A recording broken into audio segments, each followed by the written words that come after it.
Okay, go. Good evening, everyone. It's very good to see you in such large numbers in Porto at the Immersions, the second annual conference of Immersions project. We represent the project with my dear friends. Pedro, representing Porto. Hello, I am Filipas and I am representing Kabis from Vilnius. Good to see you all here. And I'm Ditek, I represent FOMO, the leader of the project from Białystok, Poland. And we gathered here to discuss some challenges, issues of the scene. We are co-funded by the European Union, by Polish Ministry of Culture, and we teamed up with our strategic partner Electrum, which is a climate tech company from Białystok, Poland. In a minute we will see a very interesting presentation about the project, and then we will start the discussion, which will be led by Szymon Baczyński from Wrocław, also from Poland. Thank you.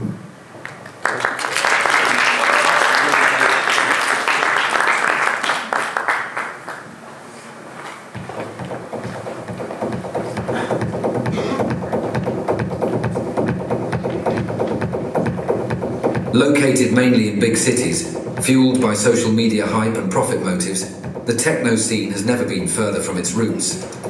We are now looking at a profit-driven industry, which is far away from a vibrant and social movement fighting for inclusion and environmental awareness. It is time to redefine success and put community over celebrity. Let's reclaim the heart of our culture. Let's empower the excluded. Let's connect and invest in our community. And so, out of a need to return to our core values, the Immersions project was born.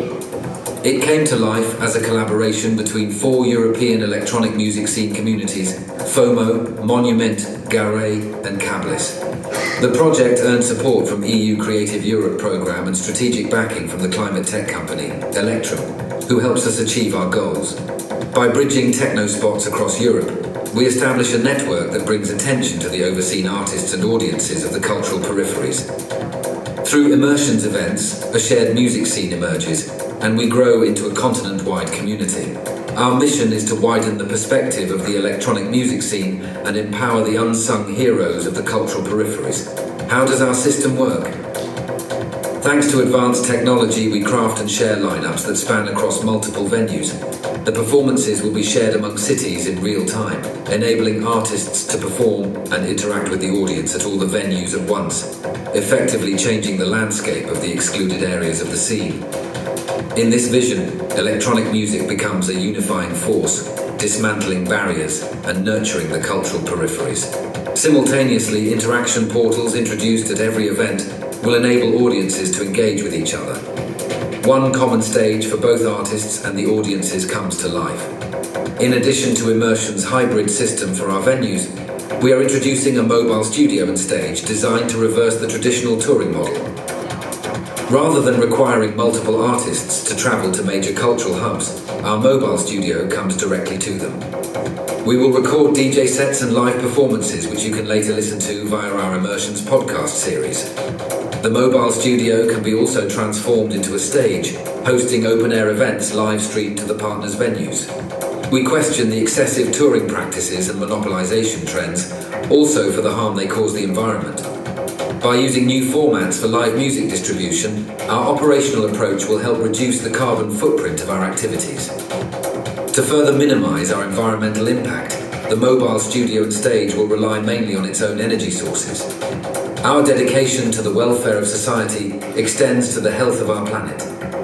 Throughout the 4-year duration of our project, we will invite you to a broad scope of events: 15 hybrid music events, 8 music workshops, and 4 electronic music seminars.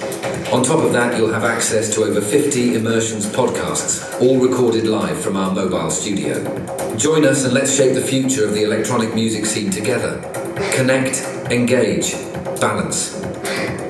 Immersions, the European hybrid music network for cultural peripheries.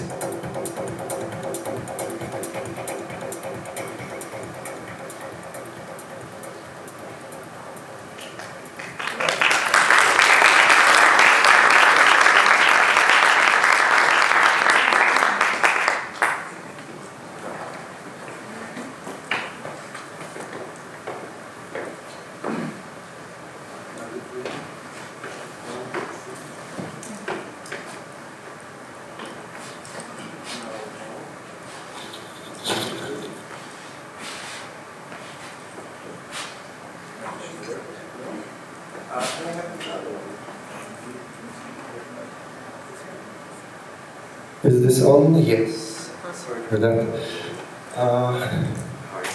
Hi, hope you enjoyed the presentation. This is what it's all about, and it was actually very inspiring to be here right now before one of the key elements of our Immersions project. We're halfway through.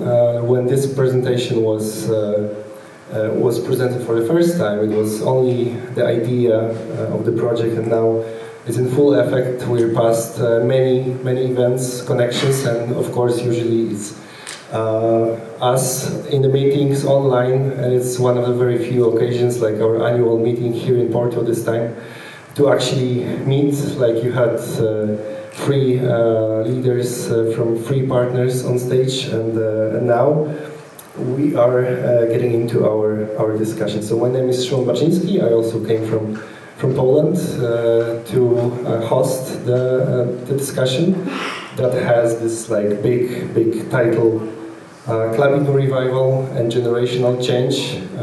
Let's dig into it, but before, let me please present our guests. So I'm gonna maybe like say a few words about everyone, but I'd like you to introduce yourselves the way you'd like. So firstly, we have Daniel Duque, the journalist, writer, and creator of a cabin. Yes. Yeah, that's basically what I do. I run online media. I do it on my free time, so it's not as big as I would like it to be, but I try to cover what is going on in Portugal, and that's basically what I do actively in terms of the Portuguese scene. Yeah, thank you. Maybe let's also say hi to Daniel.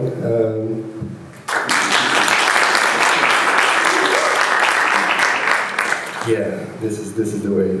Then we have VIVAX, veteran DJ since the 80s. Hello. Radio host as well. Well, some people know me as Duque, but my real name is VIVAX. Well, I've been around music since, let's say, end of the 60s, in fact. But DJing since more or less 82. I've shown my music, not my music, but I showed music to many people, unknown people. That's when I started. That's when I say I started. It was 42 years ago. I've been doing what I can in everything related to good music and clubbing. And I have a real passion with clubbing. I think I may be the only one that really passes all the phases of the clubbing scene, because many people think it's somehow an old thing, or no, it's a very new thing. That's why I pass through all the phases of clubbing, and I'm a real fan and lover of the clubbing scene.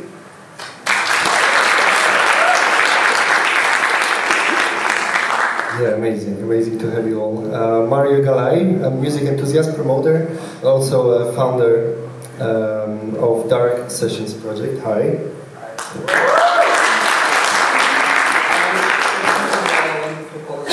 Of my English is a little bit rusty, but I will try to express my thoughts anyway. So I'm Mário Galay.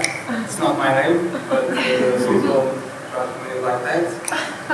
And yes, I'm a co-founder of Dark Sessions. That's a community in Braga near here. And we like to include public, artists, and the promoters, like in a bubble, to try to create new things in Braga. Woo!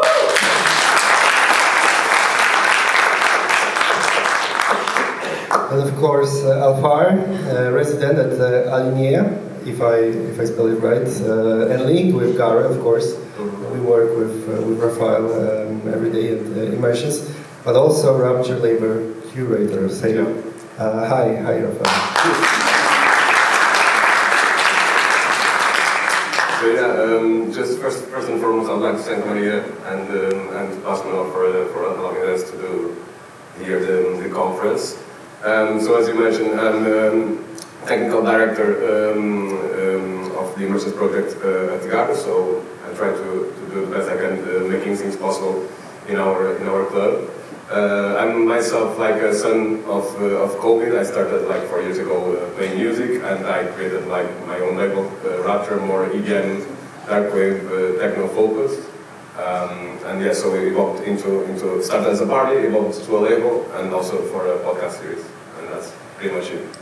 Yeah, I'd like to thank you to AlFaer for also gathering such a nice crew for that will surely provide a complex discussion. Very nice figures in the Portuguese club culture, club scene. Then we have Ana Pacheco, DJ psychologist with interests in anthropological, social, and political dimensions of music culture. Hi. As you said, I'm Ana Pacheco. I think I'm here because I'm a DJ and I share music for a while. And that's it.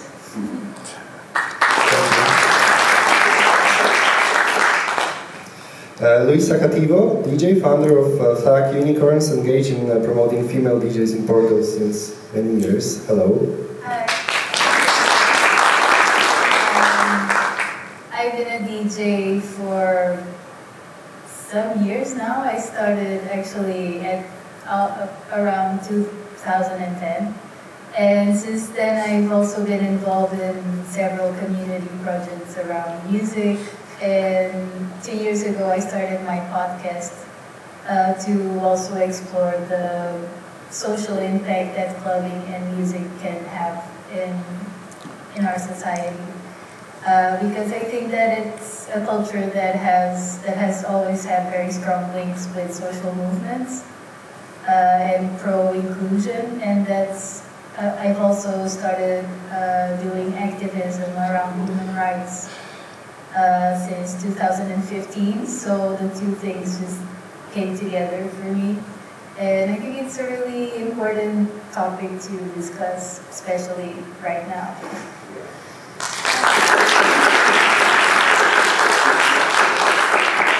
Right, last but not least, one of our hosts here, Mário, who is a programmer and resident artist at Passos Manuel.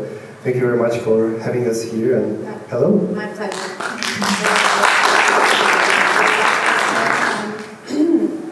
I run the place where we happen to be right now, that works both as a club, but also as a movie theater and a concert venue or a conference venue.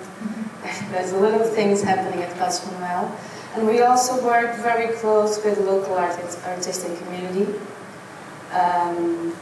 which that's why I think I'm here as well, to talk a little bit about that. Besides that, I've also been DJing for quite some time now as well. I started around the same time as Louise, around 15 years ago. And I've been DJing pretty much around the country and in other cities, and other countries in Europe.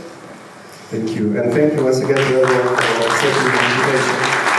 We had about something very interesting and a big discussion. Of course, it's natural now after everyone, maybe not everyone was, everyone knew the concept of immersions. Now, as we watch the animation, the presentation, now knowing we have like 7 key figures in the Portuguese club scene. On the other hand, we have maybe my perspective from the Polish scene, but I'm sure we're going to have many interesting insights in what's happening here, Porto, Lisbon, Braga, and Portugal in general, but also let's dig deeper, maybe let's think of some bigger picture, what's happening in Europe, also the contrary, between these big cities like Amsterdam, Berlin, London, but the peripheral scenes on the other hand. So let's start from the topic of our discussion, which is once again clubbing revival and generational change. When I saw it, I thought what the revival means. Is it like the current state, or rather our dream, our wish that it could be a revival, and how we could go into this direction? Do you feel like we are now in a revival of the club scene? What's the state of the Portuguese scene in the context of the history, how it's been, how it's going to be.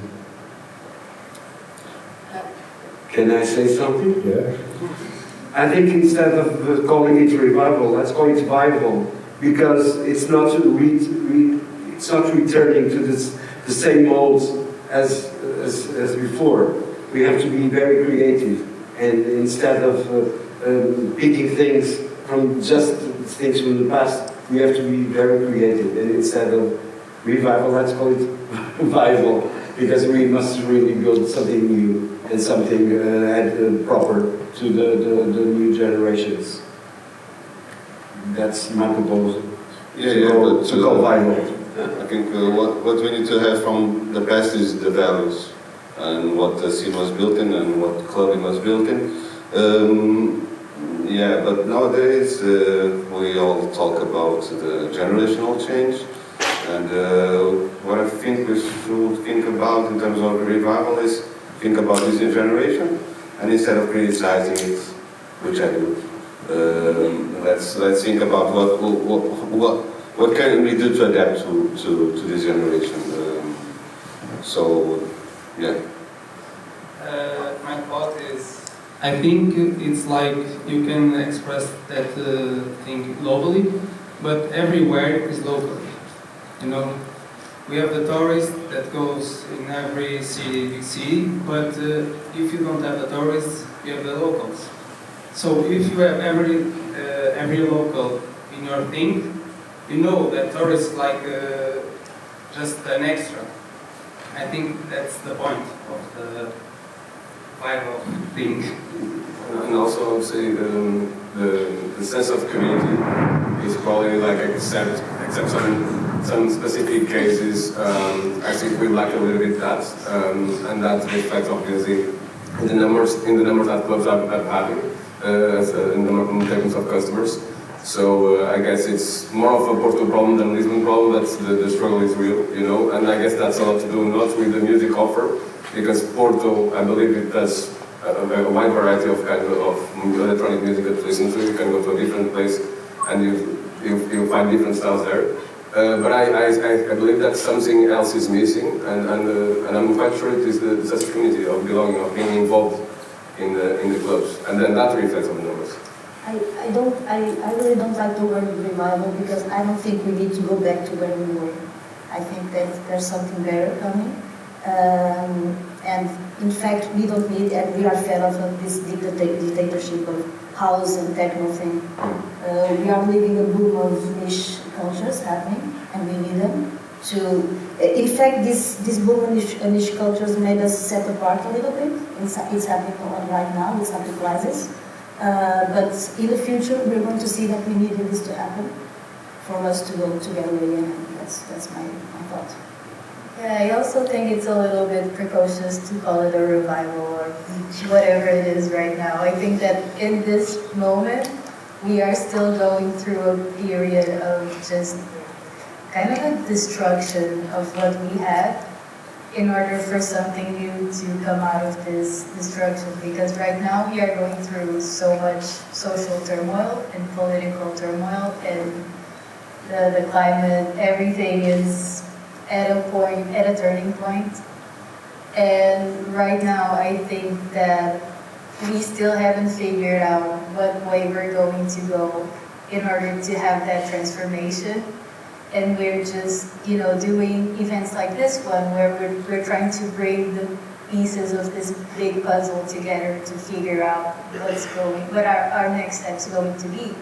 But I think that a key element that is, I think, missing, like AlFaer said, is the community aspect. Because I think that especially after COVID and with how dominant social media became in our social interactions, I think that we became a lot more isolated and separate from each other, and that is having it's affecting the clubbing scene a lot. Also with the massive gentrification of most European cities that's happening here in Porto, in Lisbon, and a little bit everywhere, that also affects the club scene, because the clubs have to program to survive and not to express what they want to express in their clubs. They have to stay open, and that's, you know, that's their main effort. And even for musicians, the scene is very unsustainable right now. So I think there are a lot of important points that are at a turning point right now. And if it doesn't change, like right now things are all geared towards making money to a very small group of people, which is draining the local scenes. And until that shift happens, until that money that is being, you know, siphoned into this small minority of rich, powerful people, until that starts going back to the local communities, the scene is just going to wither away, which is what is happening in the way that I'm looking at things. Like, you have a lot of people who want to do things, but you don't have places that are open for that kind of experimentation. So, yeah, Maria, what came to your mind seeing the title? I agree with Anna that I don't really like the word revival, because it kind of stops you to move forward or to create or to adapt to new things, and that's what's happening right now. I think the entire world changed pretty much after the pandemic. I think everything is changing, and regarding the artistic scene and the club scene, I think one of the major problems is also that people who are still in charge, are still in command and take decisions and have the power, are not, I mean, they learned everything in the previous world, and things are not the same anymore, and they will never be the same. So I think it would be important to listen to the younger generations and give them, and start to give them some power so they could build this new scene we're all waiting for. So then, can we think of like the younger generations having the values already? No, especially in the club scene, I think it happened a very particular phenomenon that through all this, I would say, 40 years of 54 years of club scene that we have, we also had this generation passing through the next generations, and the COVID stopped that. We spent 2 years without clubbing. So the new generation didn't learn with the older one because they were not together in the club at the same time. So that led us to this point where the younger generation has different needs that the older generation is not really being capable to. And we have more different scenes, and they usually close. And that's also that. There are lots of missing links in the chain. I'm a live example of that. I don't have lots of clubbing lovers my age living every day or of course not every day. Pity. But not every week and not every time, being aware of what's really happening at club scene. The other guys, well, there are a few my age, but there are missing links on the chain. This should be a chain. I understand what you mean, but sometimes maybe we just need that to happen for things to move on. Also. Yes, but sometimes listen, revival no, but good examples and good things really happened before. Yeah, okay. But also bad things. Yeah. But okay, let's use the breaking chain, the broken chain on the bad examples. Let's use the full chain on the good ideas and the good things that happen. Really. Yeah, it's a matter of time, I think. Yeah. There's another big problem. Louisa told that now instead of urban or doesn't matter, people tribes, young people tribes, we have, instead of 10 tribes, main tribes in a city or in the urban scene, we have 1,000 niches that only really appreciate to be validated inside themselves. So instead of being part of a bigger thing, they are part of a small thing, a small niche, and sometimes they don't stick to the pre-formatted tribes. Because I think they don't identify anymore with what was the golden age of the club culture. So definitely, that needs to happen. Yes. But here in Porto, like 15 years ago or something, 15 years ago, there were a lot of space for niches. Like you had the reggae places, which you don't have anymore. So, despite agreeing with what you're saying, the fact that those niches don't have the same places that they used to have. Yeah, like, even fun with the metal become big and It's not about the music, so it's about the concept, the concept, the identity that they have. You know, young generation after COVID, they have more personality than we have when we were 18. Yeah, and there are a lot of studies that show that they have different values from us. They care more about the climate. They care more about. And also, there are a lot of kids that don't care about music at all. Yeah. They care about meritocracy, entrepreneurship. So there are a lot of people that they are not here. They should be, but they don't care about music at all. They don't care That's with another alcohol, thing. for example. That's true. Also, their only point of contact with clubbing is often what they see on social media, which is usually like those very big EDM parties, like Shrek raves and stuff like that, and they're not as what they see of the underground is already like a very polished and curated vision of the underground. It's not like washed. Very hygienic. When I started going out, people just told me what was going on in the city. Like, hey, let's go to that drum and bass party. What is drum and bass? I don't know.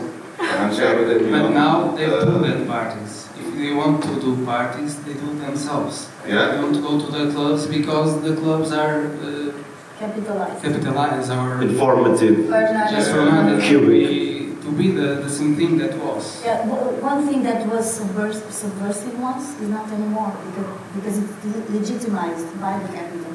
So that's it. Yeah. I think we're probably not trying to define if the current state is good or bad. We're trying to see what it's all about and what led to it, to the state, and what can be done differently. So yeah, I don't think that we are in a bad thing, you know, because there are more artists, there are more collectives, there are more communities, there are more people thinking outside the box. But now we have to embrace it, and we have to do that see work. it now, but it's going to get better. We don't need to change them. Of course not. We have to adapt ourselves. Not changing them. Of course, there are, as I'm told, there are bad things. Of course, but that's pick the good things. And they are the future. Not trying to change them, but adapt to them. It's not a matter of changing the society. It's to do better things from our side. And I would just like to ask something, like from what I see on my perspective from younger generations, apart from the lack of interest sometimes in some specific music genres, and that's why most of the times they don't even show up. But I think also the individualism, especially on this generation that lived COVID, made people way more isolated, for example. So in some cases, don't feel the need of social gatherings as much as we did before. I guess that had a huge influence, and we'll see better in the future when these younger kids grow up. And another fact is also the times we live in, like the economic struggle. Conservative. I mean, especially when you are 16, 17, 18, like who's going to pay for your nights out, so it's parents' money, usually, So, I mean, nowadays we live in a time like there is no money for that for most of the families, So, I remember, like I always say this to my friends, like I remember going out to clubs and festivals, being younger, and I felt like old because I wasn't going with people way more younger than me. And nowadays that I'm old, actually I feel young, because I don't see that 16, 17, 18-year-old kid, in festivals or in the clubs anymore. They simply don't show up. Yeah, but talking about that capitalization, when I started going out, there were a lot of free entrances in clubs here in Porto, which doesn't happen anymore. I don't know. I wouldn't say that. When I started going out, it was very expensive to go out. Okay, but yeah. And the prices were exactly the same as they are today. Yeah, but there were a lot of nights like where you pay like €2 or something for an entrance at, I don't know, Amazon and so on, at like the Wednesday. Okay. That's like a gateway to start to not like a Friday night or something. But it's already after the boom. Yeah, talking. In the beginning, things were very expensive, but they were mesmerizing. It was what a damn of an experience. Those lights, that's the first time. Wow, those lights, that kind of music. What's it's that? The modern version of disco. It was mesmerizing. Everyone wanted to get money for that. And actually, in the mix. It's true. Now, okay, it's something regular, normal, nothing. It's not mesmerizing anymore. I don't think so. We should do something that brings us again a bit that kind of sensation. Wow, wow, yeah. That forever, so it's not gonna end. We just need to change it. Yeah, that's it. Yeah, that we should do something that could be mesmerizing.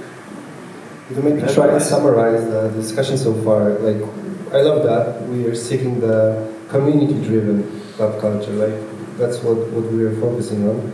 And then some of you also said about how the money is, like the financial factors are standing in the way of having this community-driven culture. So maybe let's dig deeper into that. How it's standing in the way from the audience perspective, but also maybe from the promoters, club owners, and etc. How do you think it's nowadays, seeing how it's being maybe driven between the,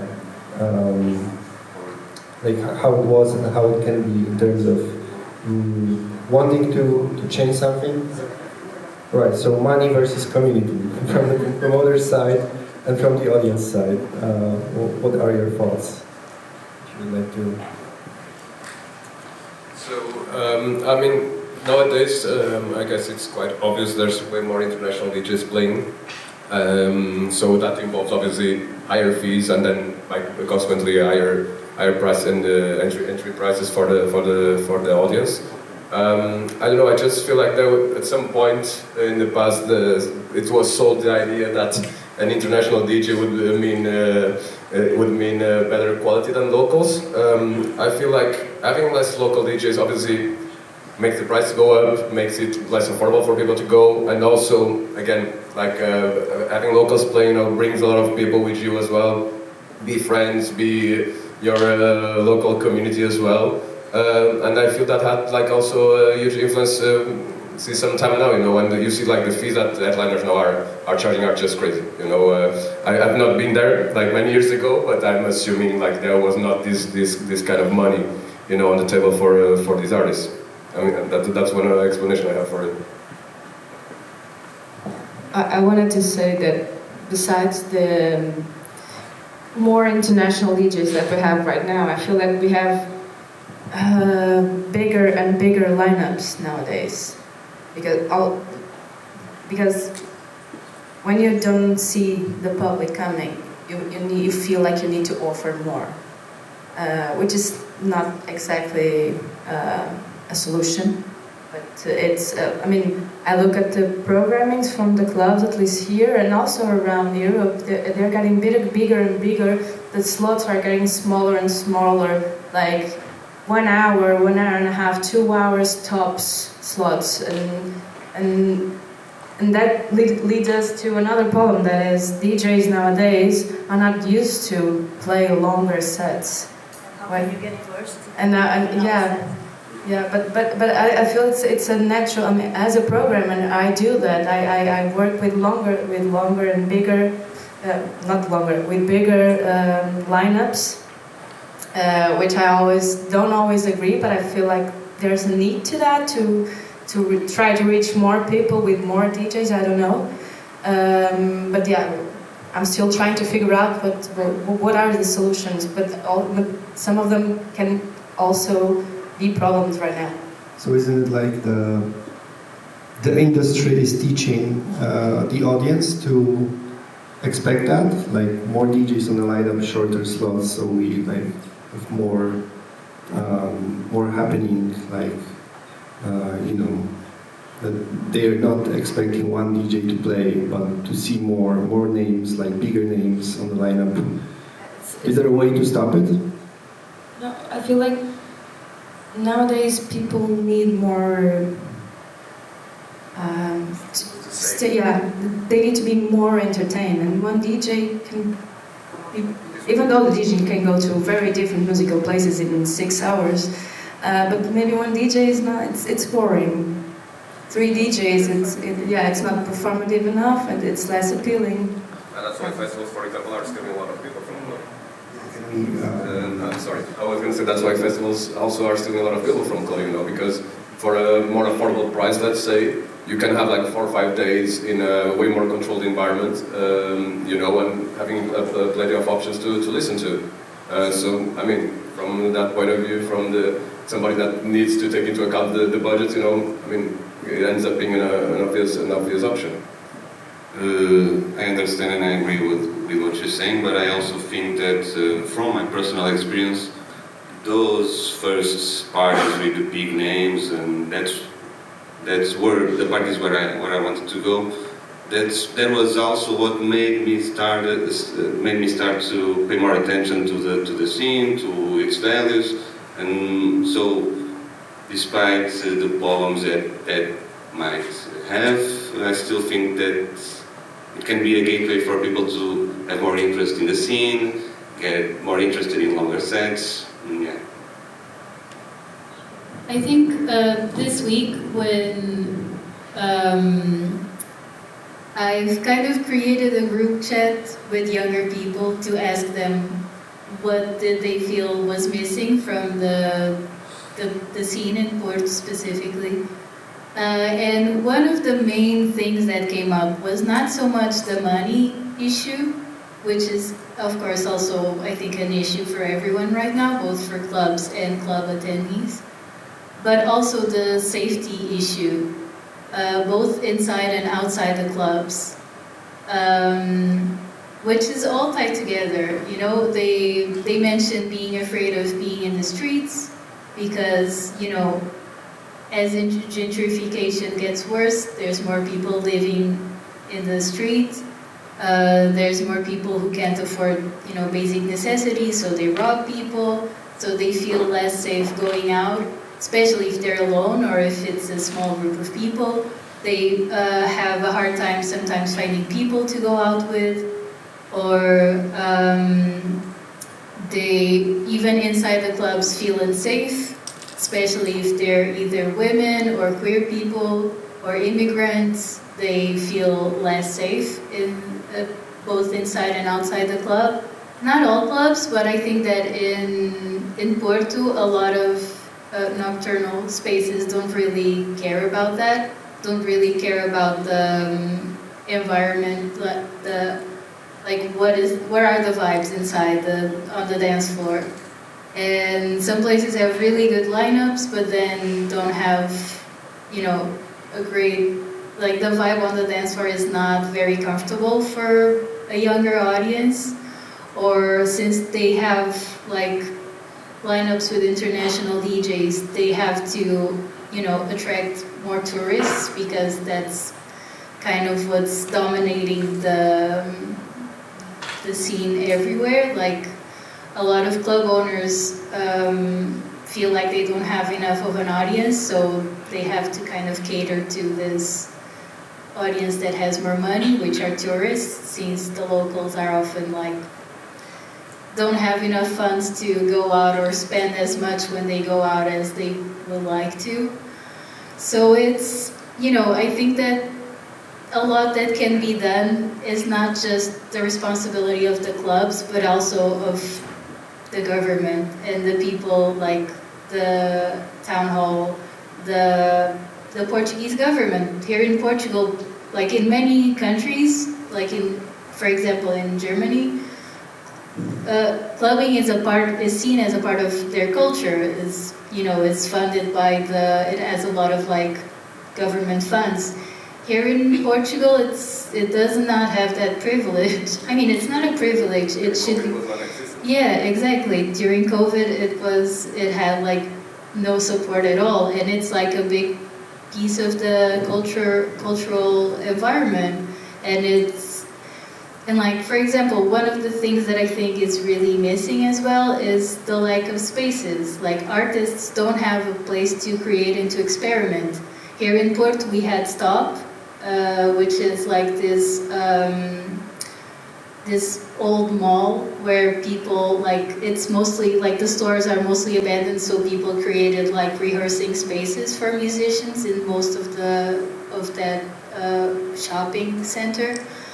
And they're on the process of being evicted because it's more profitable to sell that space to like a hotel than it is for musicians to be able to be there and create music. And and it's one of the few spaces in Porto where that still is allowed to happen.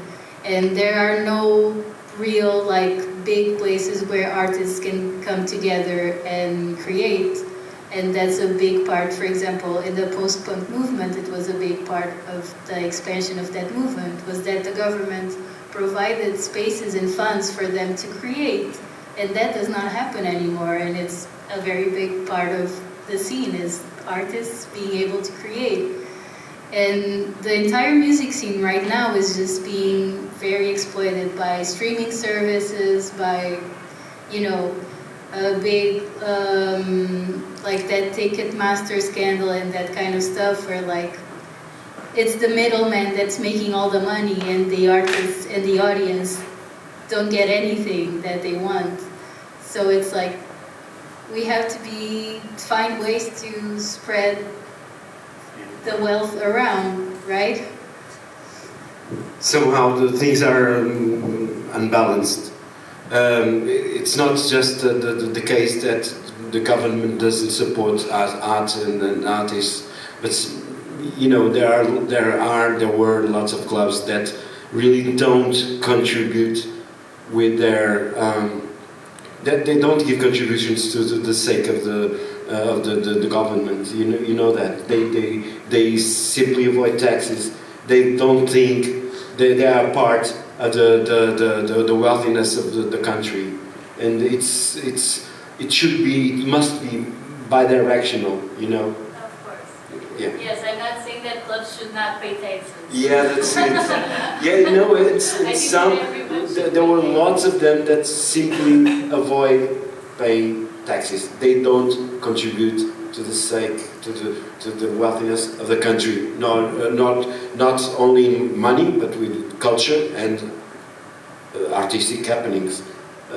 You mentioned Germany. Of course, the government support them. They are an integral part of their wealthiness in terms of the country. They know that. They promote clubs. They know that it's a part of the making money go around and spread the returns to the people around. I think we can talk about the government, but we can do other things. It's because of that we are here. So I think we need to listen to people and our public and treat our public equal to the artists. Who is our public? The persons that go to the clubs, the people that want to listen to music. I know. And if they are different, but we need to embrace all of them. Of course, it's a difficult thing, but I think we need to understand what every kind of people want in the club, and sometimes do some parties and some events with that people to open more the club with their rules, not our rules. You need to shape our club for their scene, and their scene is going to shape for our club. I'm not the owner of a club, but I'm a promoter, so and I need to understand what my public wants, and I don't want to give or what I want to give to them. I need to do 50-50. I need to understand what they will share. Sharing is scary. But I think a solution or a problem that can be treated is like we can do one per month an event for a collective that wants to bring that scene to our club. And like if you don't need just decorators, you need these people doing decoration with you. You have like 10 nights per month. You can do 5 with collectives and 5 with the curator of the club. And you can have different rules of your club with different kind of collectives. Because everyone is seeking different things. So we need to reshape further things, for other people, to understand their purpose, their personality, their identity. And the younger generation is like this. They have more values than the music that you want to share. For them, there are the values above the music. So we need to understand that. Clubbing is about the music, yes, but it's about the values too, not only. Yeah, so it seems like we have some ideas of what's maybe gone a bit wrong, and if we let it like be like that and develop organically, some like maybe not think of how it's gonna collapse, but on the other hand, what else? You had some ideas already, but what else can we do to like how to engage, like maybe from the educational point of view to try and secure like this community-driven. Safe club culture. Do you maybe, some of you being involved in many projects, are you already implementing some of the ideas? I think I can talk again. So in Braga we start dark sessions and we start like a small thing, me and my other friends. One of them was starting to produce techno, another was trying to be a DJ. We start with a small community in the University of Minho, and the parties are just for the students, but the community is going to increase, and the people is gathering more and more. But it was like step by step, it was not like a boom. The people that are our public understand what happened there. It was not a secret, it was visible. And I think it's like everything is an evolution. You don't go to a person and just invite them to do something. You need to build a relation with them. And now, and you don't need deadliners as well. Yes, we in Braga don't have international DJs.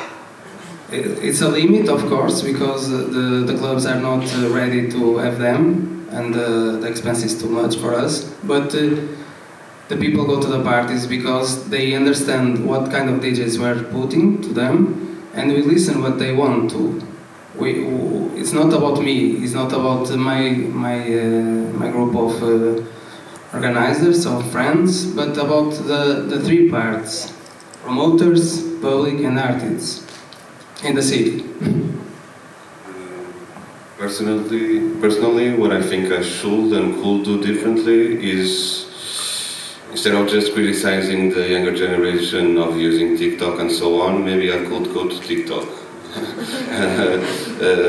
Because I write, I've always did that.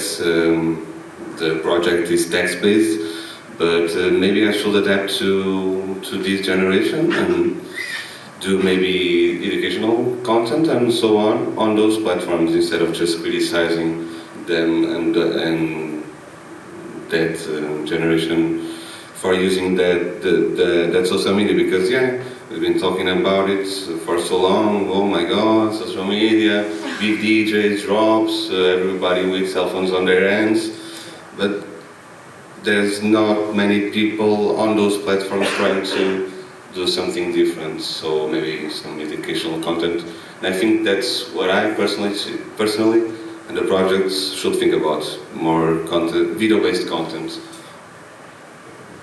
Yeah, educational things, you're right. Of course, we cannot obligate and demand that the DJs and the promoters bring with them not only music but cultural thing attached, a cultural event or a cultural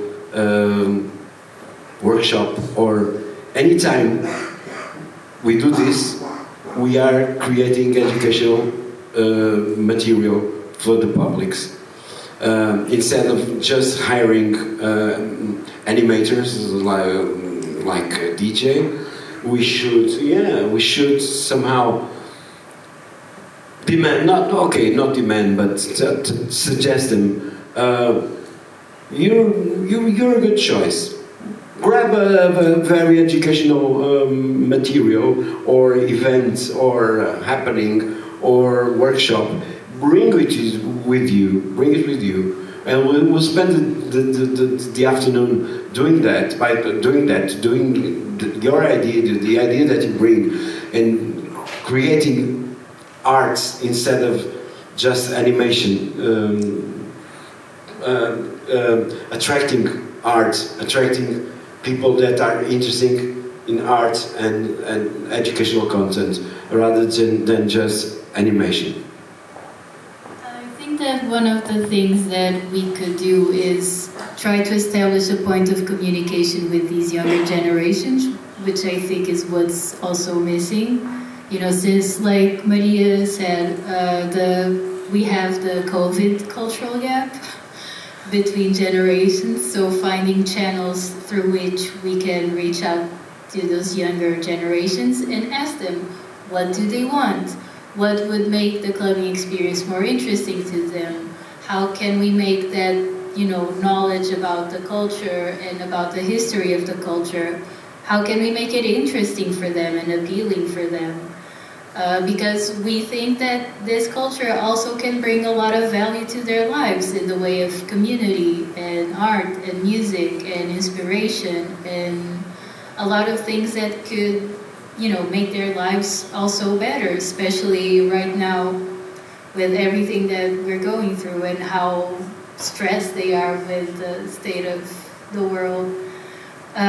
We could have that more symbiotic relationship with them instead of this like resentful relationship that we have, like, oh, they don't care about what we're doing. It's like, let's try to find out like a middle ground. How can we make things good for everyone or as best as possible?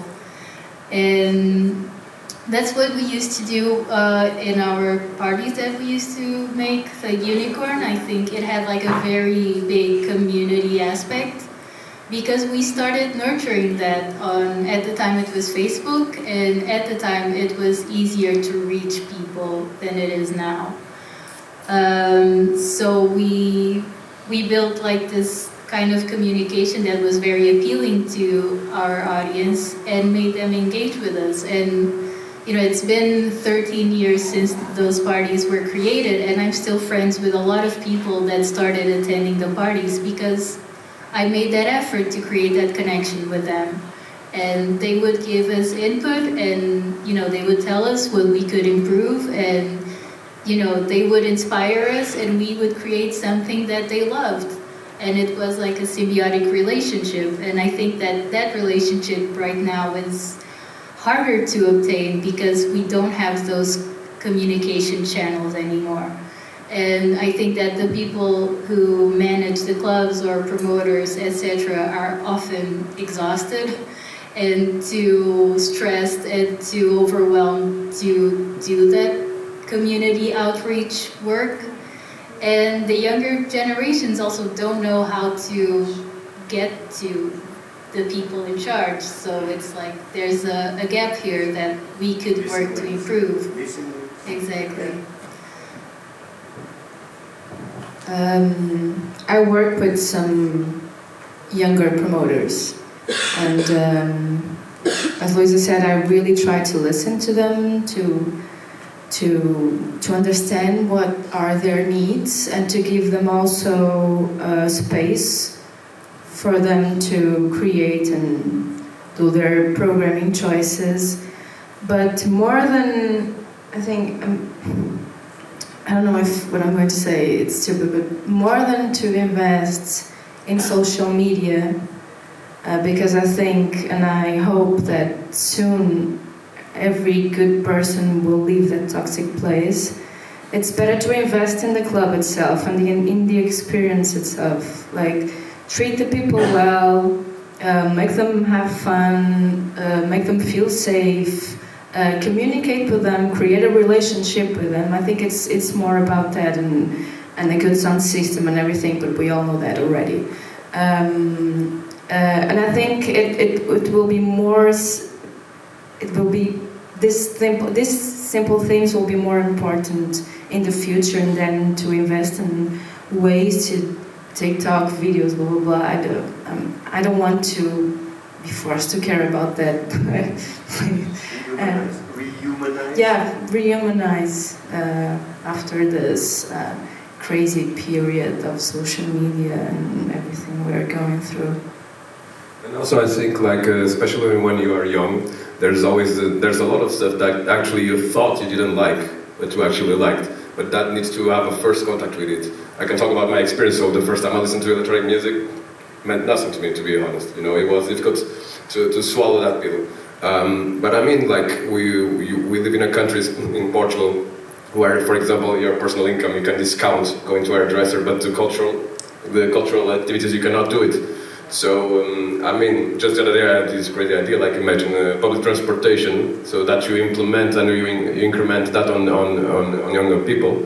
What do? They do it for free. So why not create like a minimum wage that you can access clubs for free? So you need to get back those kids. You know, you need to give them an incentivize to bring them back.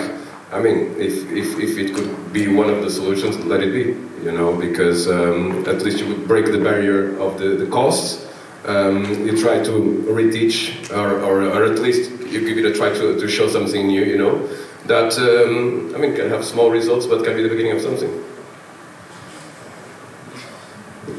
Yeah, also it's, of course, a very complex matter. Yeah. But one of my thoughts at first when I saw the topic was that maybe, like, life pushes us to, like, you know, solve problems, like to patch up holes, like for now and not in the longer run, and it, you know, like to solve these problems ad hoc, like how it's gonna help me survive this week and not in the in this like bigger perspective of the next couple of years. And do you think it translates to the club life also, how the clubs are being programmed, how the festivals are being run, and this is like this bigger picture missing in everyday life of a DJ promoter and someone being involved in this like cultural life?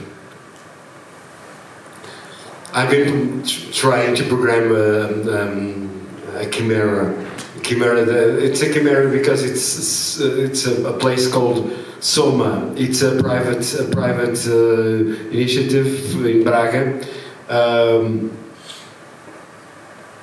It is a great venue. It is well installed in terms of sound, in terms of lights. Even the building is ready to somehow support events that doesn't need to have anything related with music, and so the club, instead of being just a place where you can dance and hear music, it's a place that, as it happens here, for example, it's a place that's really is prepared to accept many other forms of culture and art. Most of the clubs should have that kind of transformation. They should have a way to receive more cultural events, more artistic events. And as I said before, it's not a matter of demanding. It's part of ourselves to be educational regarding those promoters, because we never know when a promoter is really promoting their represented or their egos. Sometimes the young promoters, they have egos, even very young and very keen in terms of music and of arts and culture, but they have egos, and we have to say sometimes, at least show them that there are other ways of doing things, not thinking just about the product that they try to sell. You want to do a party here? Okay, then bring me food for the rest of my public. Don't think about just doing a party. We don't need to do a simple party. We don't need that. We need a party, but with a real sense, with something good for the rest of the public, not just animation. This is not for you to get drunk and forget the rest of the world outside. This is a thing where you can eat here, culture and art. That's what I've been doing last the contacts I've been having there at Soma in Braga. I always asking, yeah, okay, you want to party, okay. Then you have to bring your DJs. Then bring substance. Then bring vinyls to sell, then bring a book to show, then bring poetry, then bring painting, theater, whatever. Then you can have your party. Then you can have your party, but only then. Bring food for the rest of the public.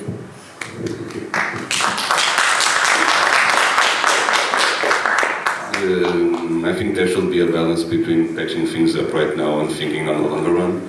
And something that we haven't been doing in Portugal, not in Porto, not in Lisbon, whatever, is talks like this. And right now I'm seeing more people here than I've been seeing in some parties here in Porto. So yeah, I think it's important to do this kind of activities.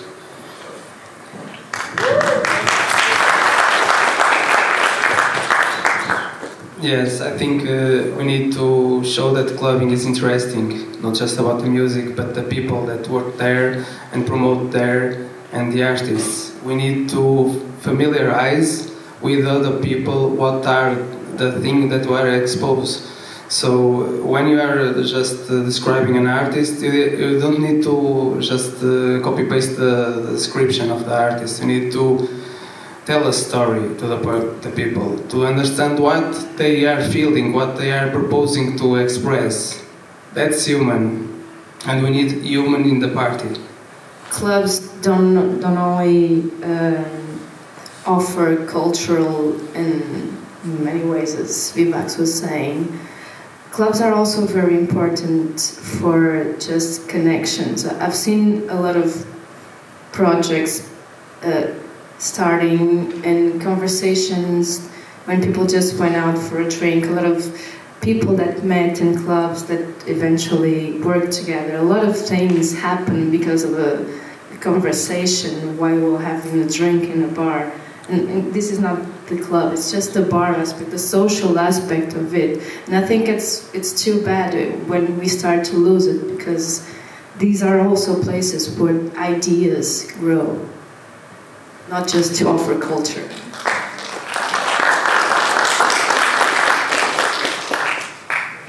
I think that, I know this is not going to happen, but maybe if we started boycotting celebrity DJs, something will change.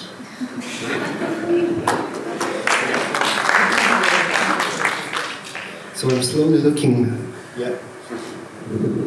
Stop hijacking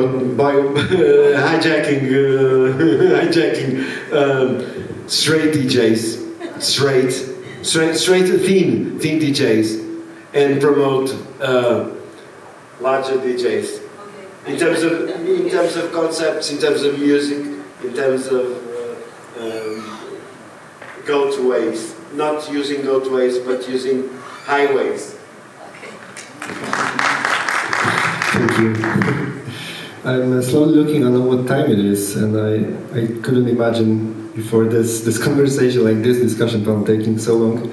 And now we're almost there, 12 to 9. So I thought, like, to summarize it, I was gonna maybe ask another, like, kind of general question: is if, of course, we have many solutions, we have many ideas that you already shared, but do we find a solution in a concept of, like, the art of compromise, or other a blank sheet and starting it all over again?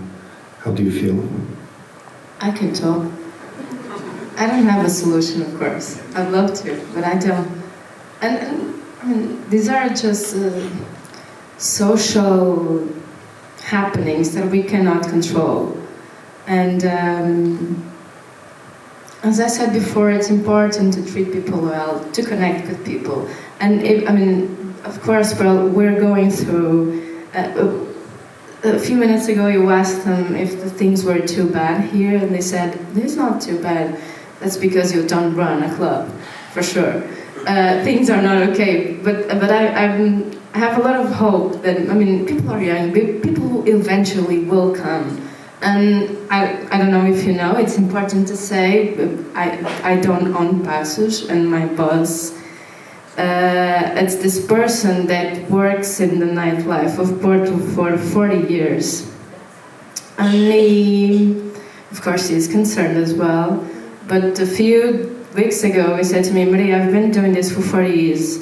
People come and people go. And when you least suspect, this will be full. And we just need to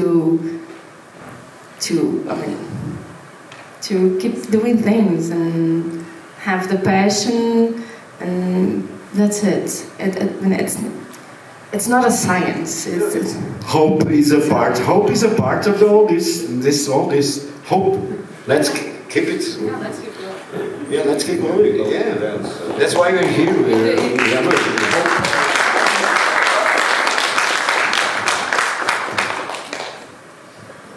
Yeah, people need to dance, so they need places to do it. Human life needs to dance, so yeah.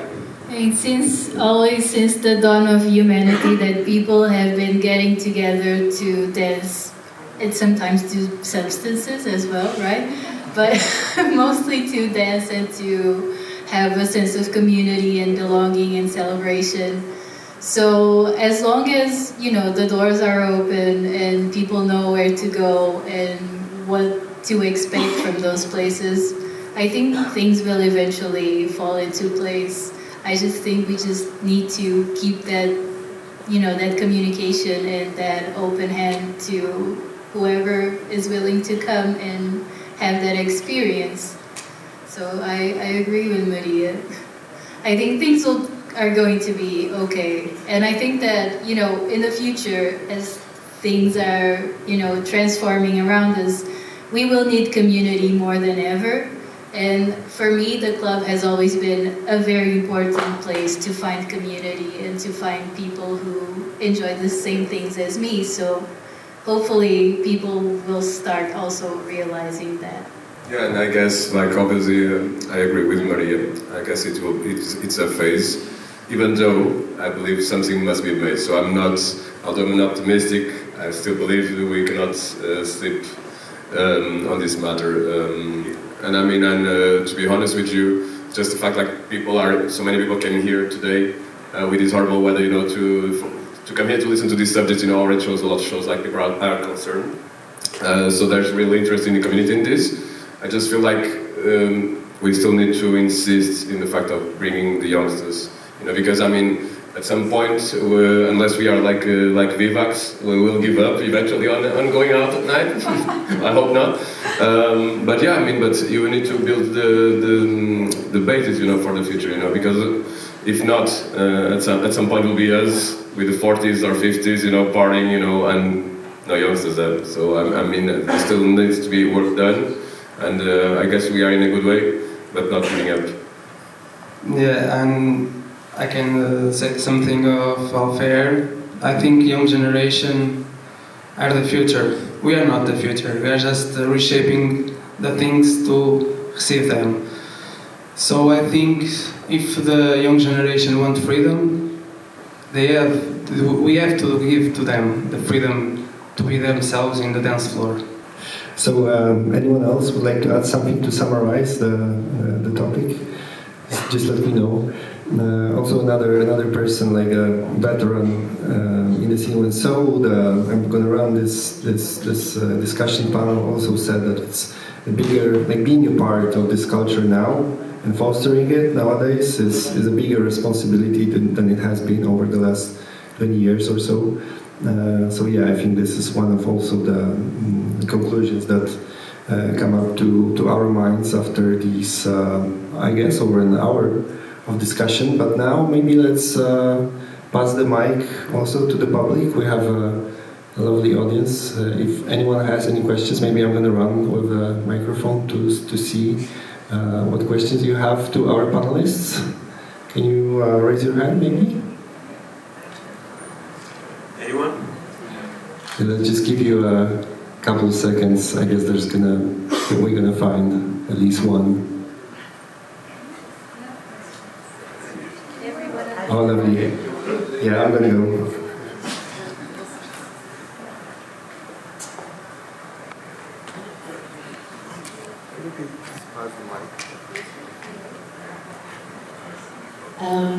Okay, so first, you talked about values of the club scene, and no one really explained which values we're talking about. Then if you could extend a little bit on that.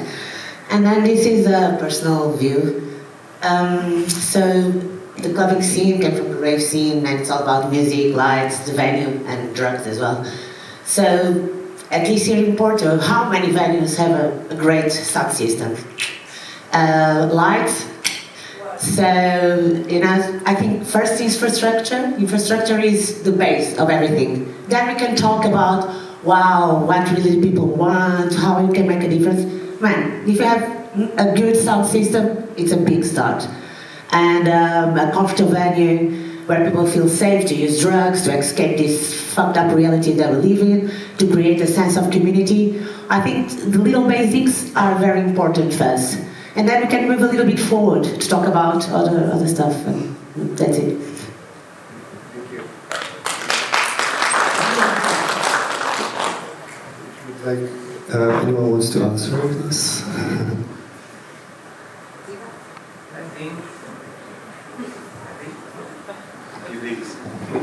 While he thinks, let's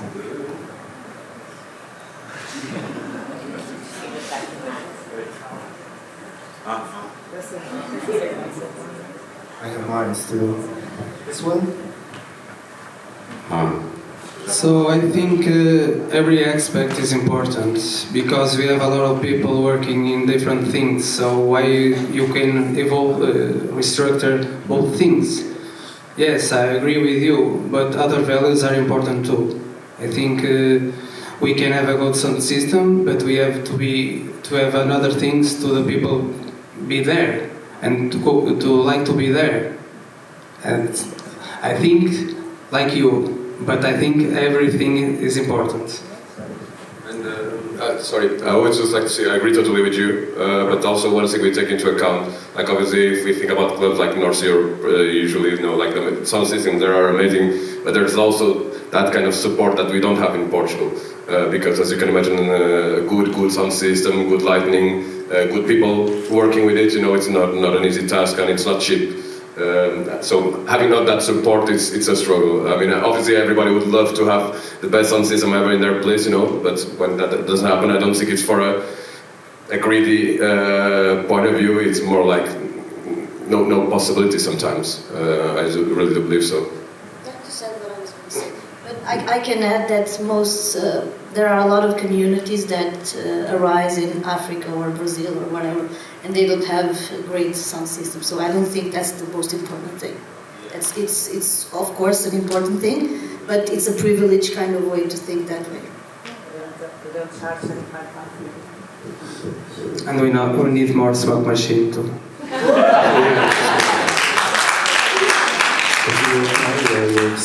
Yeah. So, anyone else have any questions to our panelists? Yeah. Let me run to you. We're doing it together, recorded. Good evening. Well, considering that this is an underground scene, why do you think that it's important to keep gathering new people? Why don't keep people like us that are really interested in the music to encourage others? You are not the ones that are going to bring new people to the scene. Those are we, as the dancers, you know?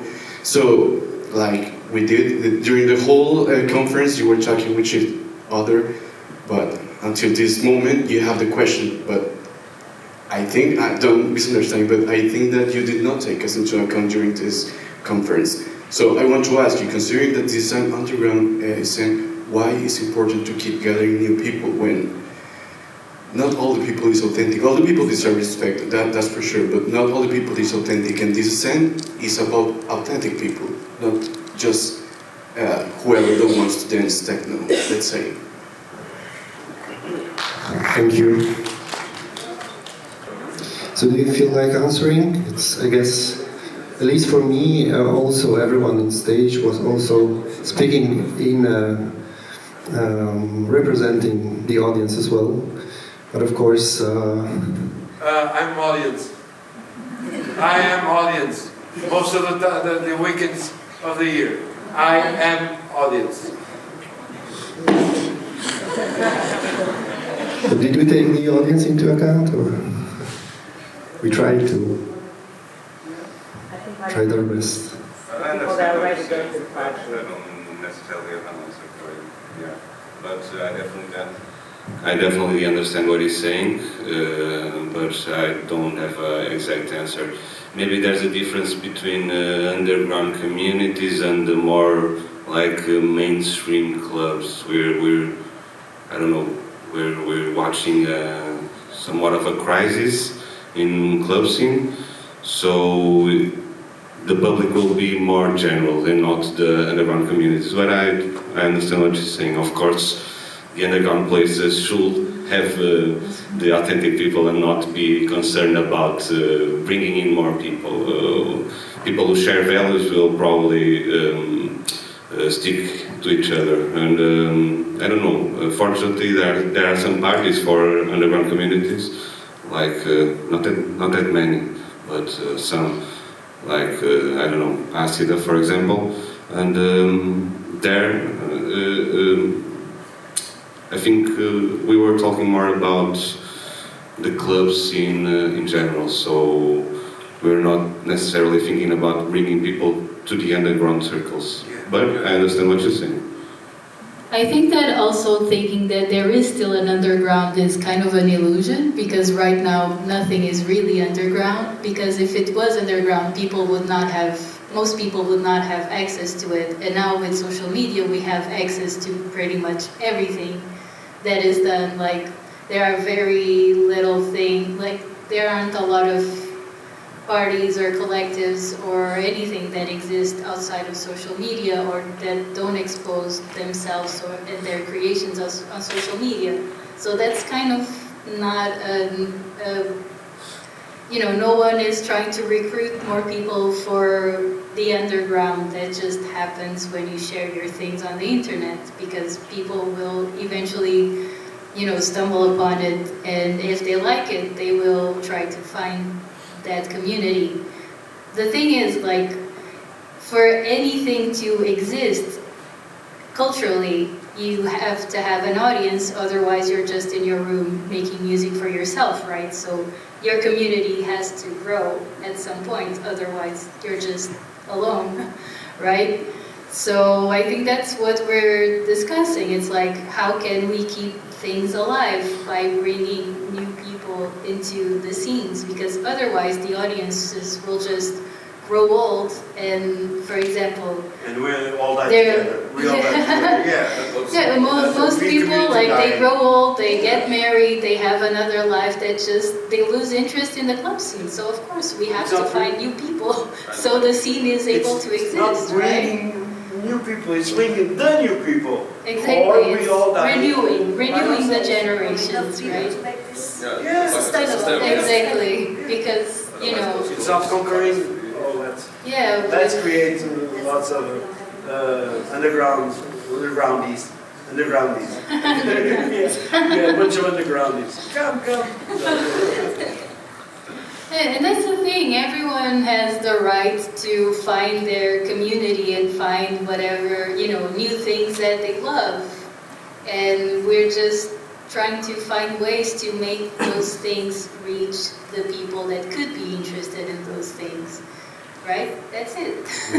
Guiding the discussion and inviting you also to the discussion, so still hopefully it answered the question in a way, but maybe we have some more and to dig deeper also on that. Is there anyone else who's interested? Of course. Hi, thanks all to everyone that came into the panel. One thing that for me is inseparable of, we can talk about revival without talking about a decline. So one thing that I think was not mentioned enough maybe was the inevitable switch from clubbing into more festivals. And it was mentioned once or twice, but I think it was a paradigm change that we've seen in the last, festivals were always around, but in the amount and mass that exists almost every weekend through May until September nowadays, it just changes the way I think the young generation is used to consume music and consume this culture or underground or however you want to call it. I understand there needs to be financial sustainability in order to create culture. There needs to be a balance. But I think at the moment it is very unbalanced. Again, as most people said, I don't carry myself with a solution. That would be great for us all. But I think the way is to go back a little bit into this balance between underground and major festivals. Obviously not only the big names that's a part of it, but even if you book this medium, the second tier names and pack them all together instead of spreading them out in concepts, letting subgenres flow freely within the clubs, not put so much taglines and walls on your clubs. I think that would be a way to go, break down some barriers, not just genre, racially wise, but again, genre wise, as it's one whole electronic music scene. Firstly, thank you very much for asking this question. I love this. It was on a list of my topics to discuss also, but I didn't fit it in the right moment of the discussion, so it's lovely to have it. So, the festivals maybe, firstly?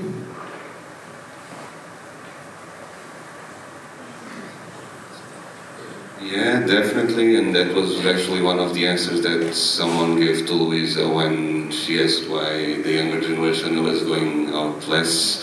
And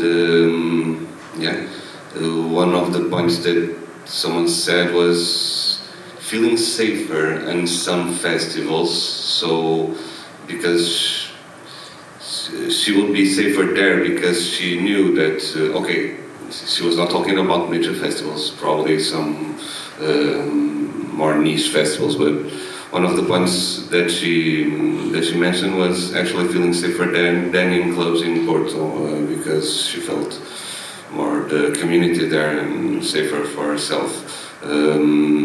But yeah, festivals have been one of the, we didn't talk much, but it has been one of the main topics. Even from celebrity DJs, they have been talking about that as if they were not part of the problem. But yeah, definitely agree that festivals have been a part of the problem, but still they might be gateway for those younger generations that attend those festivals start getting interested in electronic music and then eventually start going out to clubs. I don't know.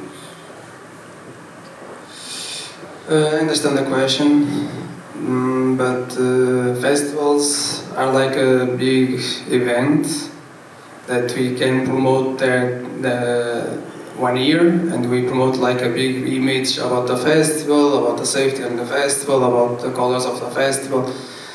They sell a product with like 6 months before the festival. But in the clubs, they have to promote every week, so it's difficult. And I don't have the solution, but I think it's like we need to search the solution in the festivals to understand what we can do in our clubs, on our events, to legitimize our image or to express this kind of feeling that you have in a festival in the club.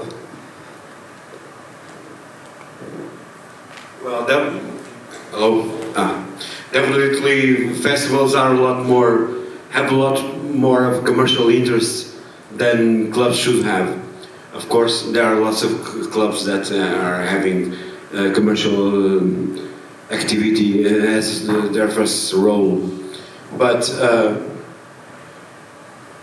I think there's no special way to fight festivals, and there is no way to fight festivals, because in fact they gather so many layers of community, of the community and the public.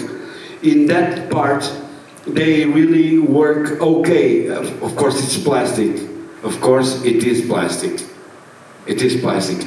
But they gather lots and lots of layers of community. In that part, we should learn how they do that, but in a proper way, not in the plastic way they do that. Because I think clubs should gather again as it was before. Layers of community, interact between us, between all there are several layers of society. But we should learn a way, perhaps not with festivals, a way to do that, to gather those layers of society all together in the same place and fighting for the same cultural event and cultural thing.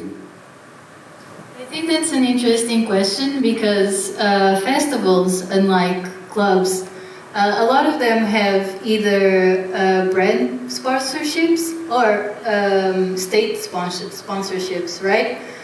For example, Calorama, Rock in Rio, they all have a lot of public money, right? Or they have a lot of private money, a lot of taxing privileges as well, or they're handed they have a lot of privileges that clubs are not afforded. So I think that the right way to go, and the other thing is that with that money, they're able to get much bigger names. And, I think that especially during the summer for clubs, it's really bad, because you just have festivals all the time, one after the other, and people, the public does not have the money to support the clubs and go to the festivals where they get to see the big names that the clubs can't afford to bring there, right? So I think that in order for things to be more balanced, maybe, either the clubs have more support from the government or from, the audience, or, the festivals try to work with the local clubs as well and have partnerships with the local clubs and with local artists and with the local scene. For example, last year, Smibrev, right, had the kind of collaboration with Soma. Yes. So the after parties of the festival were at this club. So I think that would be a good way, but the clubs would have to be willing to also, do that and to be interested in the local scene to that degree. And I think it could be a really fruitful partnership if something like that were to happen. But, I think that most festivals are a lot more invested in making money than in helping the culture of the cities where they happen, right? So, I don't know. Maybe there would have to be some kind of, state-sponsored program, or some kind of legislation that would kind of, if you're getting this money from the government, then you have to give back to the country by including the local artists in that in that process somehow. I don't know. Let's see if, that proposal gets to the ears of the right people, right? And the festivals are also in crisis. There are many festivals that don't happen anymore, so I think the crisis is general in the music business, because we got to this point where everything is too much. There's too much DJs, too much festivals, there were too much clubs. At least in Porto, we don't have enough people to so much clubs, and the clubs are the one, at least the underground ones are the first ones to suffer. And the festivals are still happening because of what Luisa said, main sponsors, government funding, and everything. Thank you. If there is one, we still have a little bit of time for one last question. Yeah. Hi everyone. Do you think that Porto industry music scene is obsessed of becoming a Lisbon 1.2 version? What is the Lisbon version? I don't know. Yeah, what?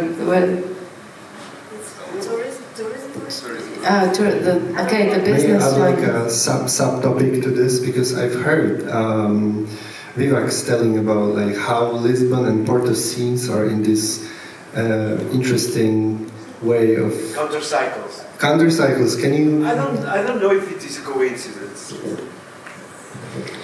Well, I told you that Porto and Lisbon are almost in counter-cycles.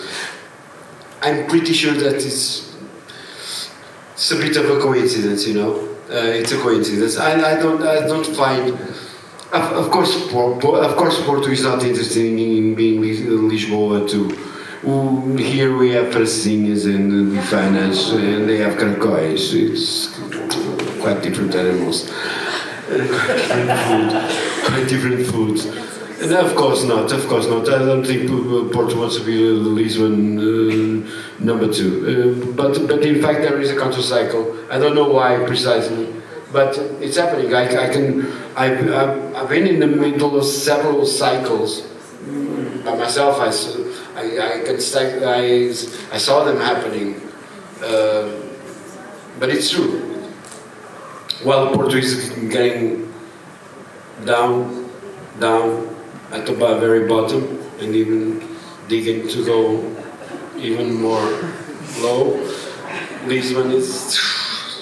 I don't know the answer, but I do know that Lisbon has quite a lot of new spaces to dance, but it is a result of the gentrification, because a lot of them are from foreign investments. So yeah, although Lisbon right now has way more offer in terms of clubbing, a lot of it comes not from it comes from gentrification and foreign money. Yeah, that kind of clubs, yes. I was not talking about that species. Yeah, there must be the effect of globalization as well. We are also in crisis. Lisbon. And we have been seeing some important spaces closing, in Porto, Café Olé, and in Lisbon Lounge, which were 2 important places for local DJs. Café Olé brought like DJs from everywhere, not only from Porto, from Coimbra, from whatever. And in the end, it said that not only do we as a public don't have that space anymore, but the DJs don't have that important space to play.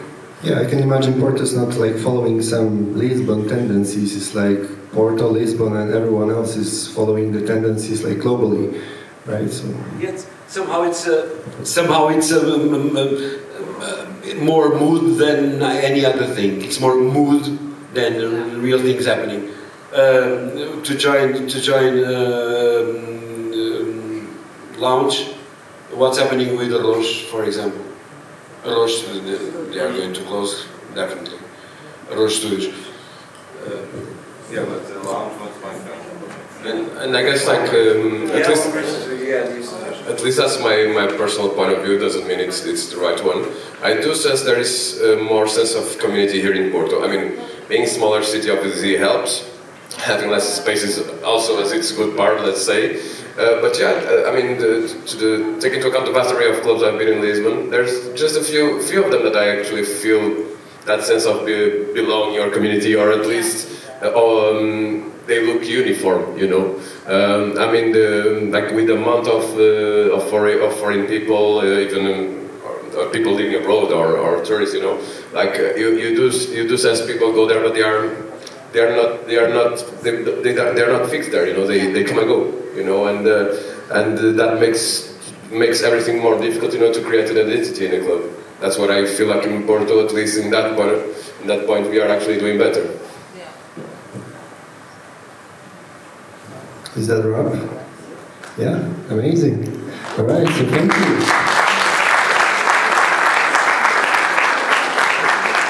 Daniel Duque, VIVAX, Mário, Galay, AlFaer, Ana Pacheco, Luisa, Cativo, and Maria. Thank you so much. Thank you so much. Thank you once again to Maria for hosting us here in Passos Manuel, and thank you AlFaer also for gathering such a nice crew of panelists.